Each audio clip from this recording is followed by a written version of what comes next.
Hi friends, ನಾನಿವತ್ತು ನಿಮಗೆ ಬೆನ್ಸಿ ರವೆಯಿಂದ ಉಪ್ಪಿಟ್ಟು ಹೆಂಗೆ ಮಾಡೋದಂತ ತೋರಿಸ್ತೀನಿ. 3 ಗ್ಲಾಸಷ್ಟು ರವೆ ತೊಗೊಂಡಿದ್ದೀನಿ. ಅದನ್ನು ಚೆನ್ನಾಗಿ ಹುರ್ಕೊಬೇಕು.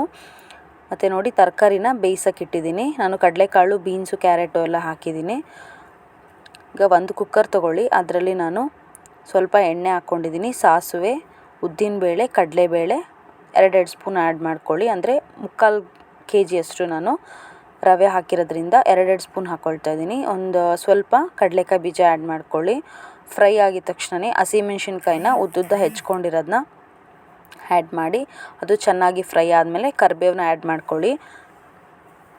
ಮತ್ತು ಉಪ್ಪಿಟ್ಟಿಗೆ ಉದ್ದುದ್ದಕ್ಕೆ ನಾವು ಈರುಳ್ಳಿನ ಹೆಚ್ಕೊಂಡ್ರೆ ಟೇಸ್ಟ್ ಚೆನ್ನಾಗಿರುತ್ತೆ.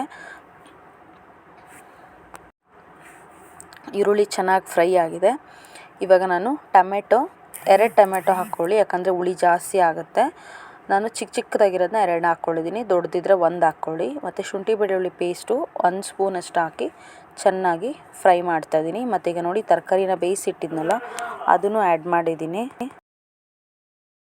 ಈಗ ನೋಡಿ, ನಾನು ತರಕಾರಿನ ಕಟ್ ಮಾಡಿ ಇಟ್ಕೊಂಡಿದ್ನಲ್ಲ ಬೇಯಿಸಿ, ಅದನ್ನು ಆ್ಯಡ್ ಮಾಡಿದ್ದೀನಿ. ರುಚಿಗೆ ತಕ್ಕಷ್ಟು ಉಪ್ಪು ಆ್ಯಡ್ ಮಾಡ್ಕೊಳ್ತಾ ಇದ್ದೀನಿ. ನೀರು ನಾನು ಆಲ್ರೆಡಿ ಒಂದು ಪಾತ್ರೆಯಲ್ಲಿ ಕಾಯಿಸೋಕ್ಕಿಟ್ಟಿದ್ದೆ. ಅಂದರೆ 3 ಗ್ಲಾಸಷ್ಟು ರವೆ ಹಾಕಿರೋದ್ರಿಂದ 6 ಗ್ಲಾಸಷ್ಟು ನೀರು ಹಾಕ್ಕೊಂಡಿದ್ದೀನಿ. ಚೆನ್ನಾಗಿ ಕುದಿಸಿ ಪಕ್ಕದಲ್ಲಿ ಆ್ಯಡ್ ಮಾಡಿದ್ದೀನಿ. ನೋಡಿ, ಈ ಥರ ಕುದಿ ಬಂದಿದ ತಕ್ಷಣ ನಾವು ರವೆನ ಫ್ರೈ ಮಾಡಿ ಇಟ್ಕೊಂಡಿದ್ದೀವಲ್ಲ, ಚೆನ್ನಾಗಿ ಉರಿಬೇಕು. ಸ್ಲೋ ಫ್ಲೇಮಲ್ಲಿ ನಾವು ಹುರಿದಿಟ್ಕೊಂಡಿರೋ ರವೆನ ಸ್ವಲ್ಪ ಹಾಕಿ ಈ ರೀತಿ ಮಿಕ್ಸ್ ಮಾಡಿದ್ರೆ ನಮಗೆ ಉಪ್ಪಿಟ್ಟಲ್ಲಿ ಗಂಟು ಬರಲ್ಲ. ಒಂದೇ ಸತಿ ಹಾಕಬಾರ್ದು. ಈ ರೀತಿ ಒಂದೇ ಸಮ ಸ್ವಲ್ಪ ಹಾಕಿ ಈ ರೀತಿ ಚೆನ್ನಾಗಿ ಮಿಕ್ಸ್ ಮಾಡಿ ಒಂದು ಲಿಡ್ ಹಾಕಿ ಕ್ಲೋಸ್ ಮಾಡಿದ್ರೆ ಮೀಡಿಯಮ್ ಫ್ಲೇಮಲ್ಲಿ ಇಟ್ಬಿಡಬೇಕು.